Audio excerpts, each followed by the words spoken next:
O presidente mundial de um dos maiores bancos do mundo na mira da justiça. Ele é acusado de fraudes e de manter dinheiro de modo ilegal na Suíça. O banco opera no Brasil.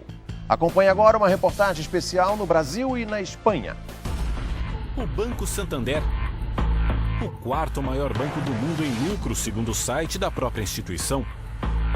Um grupo empresarial investigado por fraude fiscal e outros crimes financeiros, lavagem de dinheiro, tráfico de influência. Y entonces el hecho es que el mayor banquero de España tiene un patrimonio oculto en Suiza, que es un paraíso fiscal. Suspeitas de ligações obscuras com uma ordem religiosa ultraconservadora. A fé religiosa, para eles, é simplesmente um pretexto. O objetivo central é o poder. Nos arredores de Madrid, a capital da Espanha, o Santander é uma fortaleza.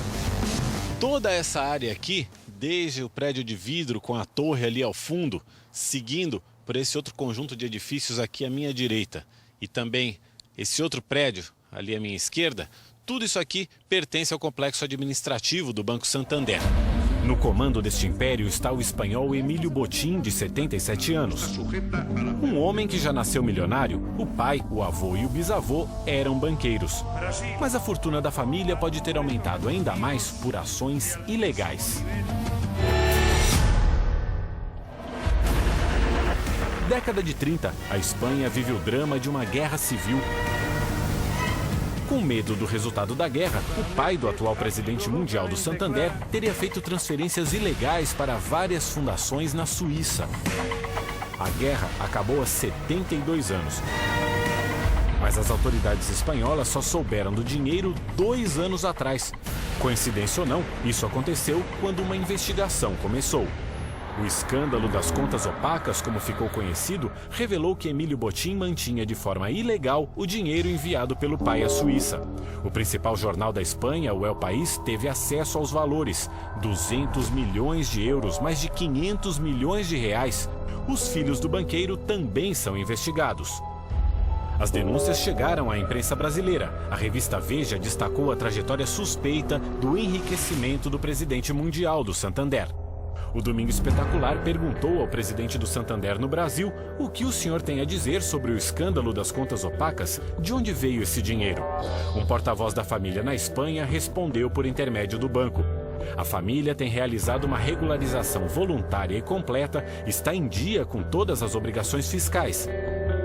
Mas o comunicado do banco revela que a justiça espanhola ainda investiga o Santander. Acompanhe o texto.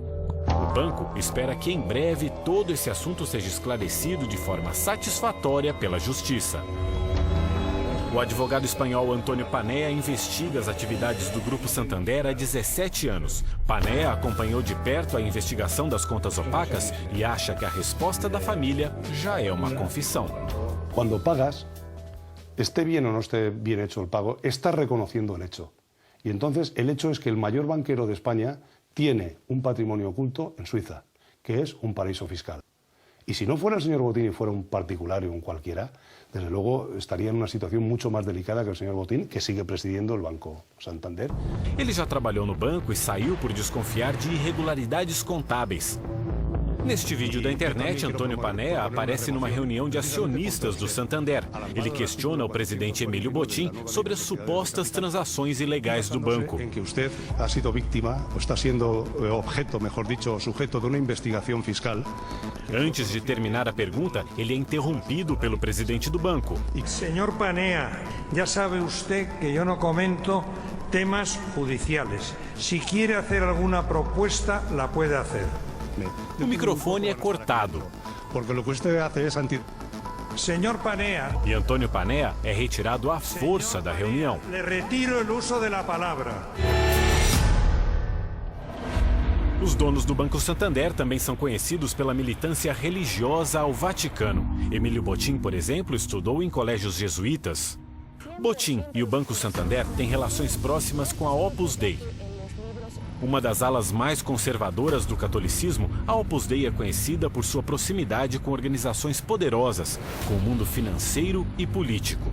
A fé religiosa, para eles, é simplesmente um pretexto. O objetivo central é o poder, tanto que eles são alvo de fortes questionamentos dentro da própria Igreja Católica. Henrique Magalhães é jornalista e há anos estuda a Opus Dei e suas ligações com empresas privadas e instituições financeiras. Para ele, a íntima relação da Opus Dei com o Banco Santander pode explicar hoje a estabilidade do banco, principalmente na Europa, que vive uma crise desde 2008.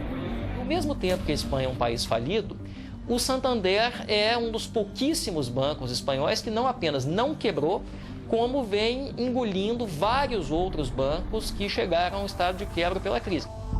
O Santander comprou o Banespa no ano 2000. A Opus Dei investe em universidades. O objetivo é formar novos simpatizantes da ordem. Eles atuam em centros de formação de elite, em universidades, em tribunais, em bancos, inclusive nos altos escalões da imprensa, controlam jornais na América Latina, têm influência em alguns, inclusive no Brasil. Uma dessas universidades fica em Navarra, na Espanha. No Brasil, o Santander mantém linhas de crédito para pessoas que queiram estudar em Navarra. A jornalista Agustina de los Mozos foi integrante da Opus Dei em Madrid. Quando decidiu sair, ela enfrentou ameaças e hoje usa a internet para contar os detalhes do lado sombrio da Opus Dei. Eles mueven mucho dinero, pero un dinero no declarado. Você sabe cuánto?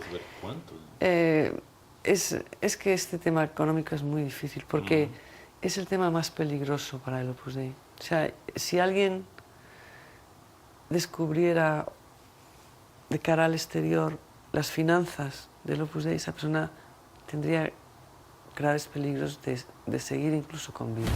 En España muy... Agustina diz que na Opus Dei é normal aceitar dinheiro de origem ilegal. Eso de dinero no pasa por el banco.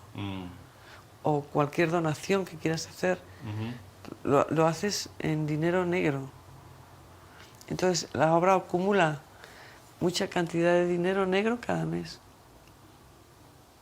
E isso é um dinheiro que se defrauda. Nós procuramos a Opus Dei, mas recebemos apenas uma resposta por escrito. O movimento negou que tenha qualquer relação com o Banco Santander ou com seu presidente.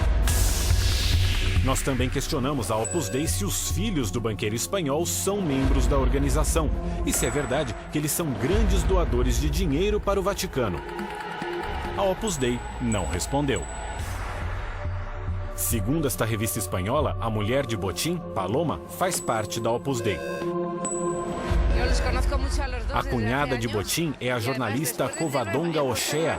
Nessa entrevista, ela confirma ser da Opus Dei. Llevo muchos años en el Opus Dei y muchos años tratando de hacer realidad lo que es el Opus Dei.